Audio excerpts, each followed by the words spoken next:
নমস্কাৰ সকলোকে স্বাগতম জনাইছোঁ মোৰ ইউটিউব চেনেলটোলৈ। আজি মই লৈ আহিছোঁ অসমৰ বিভিন্ন সত্ৰ তথা নামঘৰৰ ওপৰত কিছুমান কুৱেশ্যনছ। যদি ভিডিঅ'টো ভাল লাগে তেতিয়াহ'লে লাইক, কমেণ্ট, শ্বেয়াৰ কৰিব আৰু লগতে চেনেলটো ছাবস্ক্ৰাইব কৰি দিব। এই ভিডিঅ'টো অসমৰ যিকোনো কম্পিটিটিভ এক্সামৰ বাবেই উপযোগী হ'ব। আহক তেন্তে ভিডিঅ'টো আৰম্ভ কৰোঁ।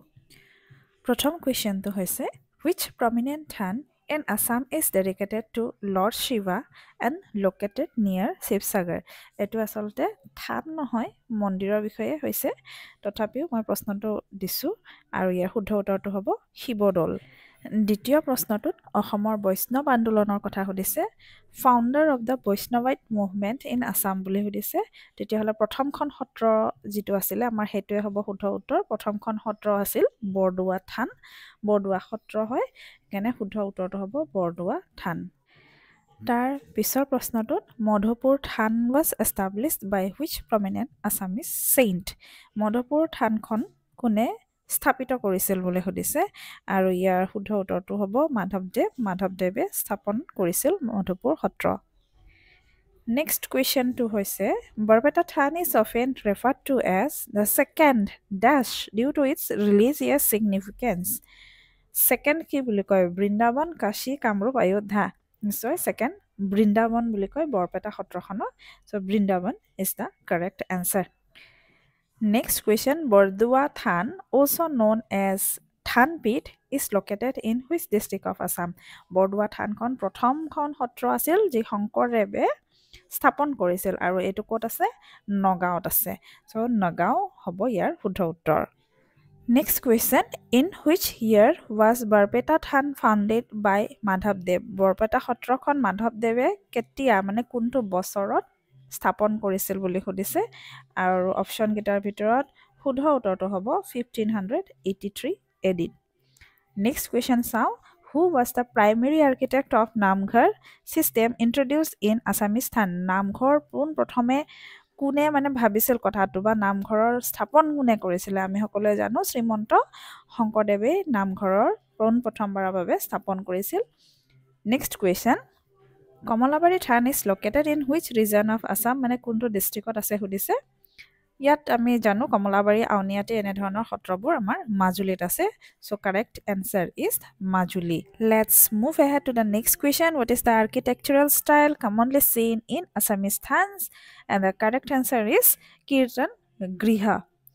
পিছৰ প্ৰশ্ন which Assamese king is credited with providing patronage to several thans? ইয়াৰ শুদ্ধ উত্তৰটো হ'ব ৰুদ্ৰসিংহ। পিছৰ প্ৰশ্নত সুধিছে কোনখন ধৰ্মীয় গ্ৰন্থ থানসমূহত বেছিকৈ পঢ়া যায়? ইয়াৰ শুদ্ধ উত্তৰটো হ'ব কীৰ্তন ঘোষা। নেক্সট কুৱেশ্যন আমাক সুধিছে বৈষ্ণৱ ধৰ্ম প্ৰচাৰ কৰাত অপশ্যনসমূহৰ ভিতৰত কোনখন সত্ৰ আটাইতকৈ বেছি ৰিলেট হৈছে মানে ক্ল'জলি এছ'চিয়েট হৈছে? শুদ্ধ উত্তৰটো হ'ব ইয়াৰ কমলাবাৰী সত্ৰ। নেক্সট কুৱেশ্যনত কৈছে মাধৱদেৱে এষ্টাব্লিছ কৰিছিল মধুপুৰ থানখন আফটাৰ এ কনফ্লিক্ট উইথ হুম? আৰু ইয়াৰ উত্তৰটো হ'ব চিলাৰায়। চিলাৰায়ৰ লগত কনফ্লিক্ট হোৱাৰ পিছতহে মাধৱদেৱে মধুপুৰ থানখন এষ্টাব্লিছ কৰিছিল। পিছৰ প্ৰশ্নত ভোগপুৰ থানৰ কথা সুধিছে। ভোগপুৰ থানখন কাৰ লগত ৰিলেট হৈ আছে? অপশ্যনকেইটাৰ ভিতৰত আমাৰ শুদ্ধ উত্তৰটো হ'ব Damodar Ata. Next question the Bordowa than namghar is primarily built of which material? আৰু অপশ্যনকেইটাৰ ভিতৰত শুদ্ধ উত্তৰটো হ'ব উড, কাঠেৰে নিৰ্মাণ কৰা হৈছিল। Next question which historical event led to the destruction of some thans in Assam?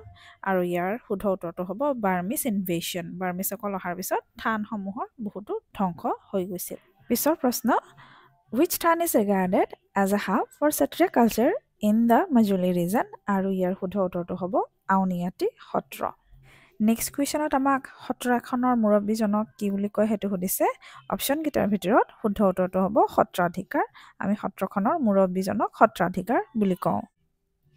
The Garmur than in Majuli was famous for preserving what? Garmur Satra কিহৰ বাবে বিখ্যাত বুলি সুধিছে আৰু ইয়াৰ শুদ্ধ উত্তৰ হ'ব এনচিয়েণ্ট মানুস্ক্ৰিপ্ট। নেক্সট কুৱেশ্যনটো তেনেই উজু নাম প্ৰসংগৰ বিষয়ে সুধিছে। নাম প্ৰসংগ মানেনো কি সেইটো সুধিছে আৰু এইটো হৈছে চাণ্টিং এণ্ড প্ৰেয়াৰ্ছ।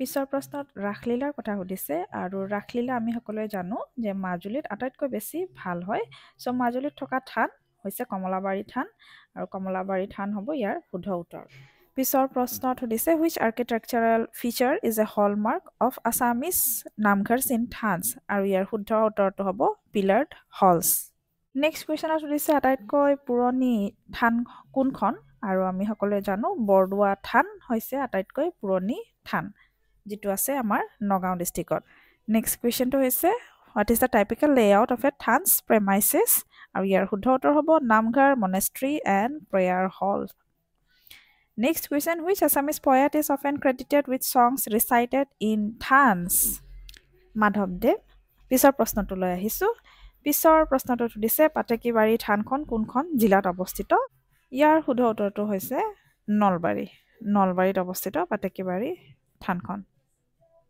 নেক্সট কুৱেশ্যনত সুধিছে বৰদোৱা থান কিহৰ বাবে বিখ্যাত অপশ্যনকেইটা আপোনালোকে দেখিবলৈ পাইছে আৰু অপশ্যনকেইটাৰ ভিতৰত শুদ্ধ উত্তৰটো হ'ব মানুস্ক্ৰিপ্ট নেক্সট কুৱেশ্যনত মণিকূট কি হয় বুলি সুধিছে আৰু সত্ৰত থকা মণিকূটটো হয় inner চেক্ট্ৰাম ৱেৰ sacred objects are kept. Next question, the Than at Bhogpur is famous for its association with which festival? আৰু ইয়াৰ শুদ্ধ উত্তৰ হ'ব কীৰ্তন মহোৎসৱ পিছৰ প্ৰশ্নটো which group of people primarily served as the caretakers of Thans? আৰু ইয়াৰ শুদ্ধ উত্তৰ হ'ব ভকতছ নেক্সট সত্ৰত গড়মূৰ থানত যে এটেক হৈছিল সেইটোৰ কথা সুধিছে আৰু গড়মূৰ থানখন এটেক কৰিছিলে বাৰ্মিছসকলে বাৰ্মিছ ইনভেশ্যনৰ টাইমত গড়মূৰ সত্ৰখন এটেক হৈছিল নেক্সট কুৱেশ্যনত কমলাবাৰী সত্ৰৰ ফেমাছ সত্ৰাধিকাৰজনৰ কথা সুধিছে নাম সুধিছে আৰু ফেমাছ সত্ৰাধিকাৰজন আছিল পুৰুষোত্তম ঠাকুৰ নেক্সট কুৱেশ্যনত নামঘৰৰ আটাইতকৈ পবিত্ৰ ষ্ট্ৰাকচাৰৰ কথা সুধিছে আৰু নামঘৰৰ আটাইতকৈ পবিত্ৰ ঠাইডোখৰ হৈছে মণিকূট প্ৰশ্নত সুধিছে নামঘৰটো পুৰণি কালত কিহেৰে বনোৱা হৈছিলে আৰু নামঘৰসমূহ বেম্বো আৰু উডেৰে বনোৱা হৈছিল নেক্সট কুৱেশ্যনত হাৰ্ট অফ মাজুলীৰ একেবাৰে মাজত কোনখন সত্ৰ আছে বুলি সুধিছে আৰু ইয়াৰ শুদ্ধ উত্তৰটো হ'ব কমলাবাৰী সত্ৰ পিছৰ প্ৰশ্নত সুধিছে মাস্ক মেকিঙৰ কাৰণে মাজুলীৰ কোনখন সত্ৰ বিখ্যাত আৰু অপশ্যনকেইটাৰ ভিতৰত শুদ্ধ উত্তৰটো হ'ব চামগুৰি সত্ৰ নেক্সট কুৱেশ্যনত সুধিছে What unique style of architecture is found in most satras? আৰু অপশ্যনকেইটাৰ ভিতৰত শুদ্ধ উত্তৰটো হ'ব rectangular.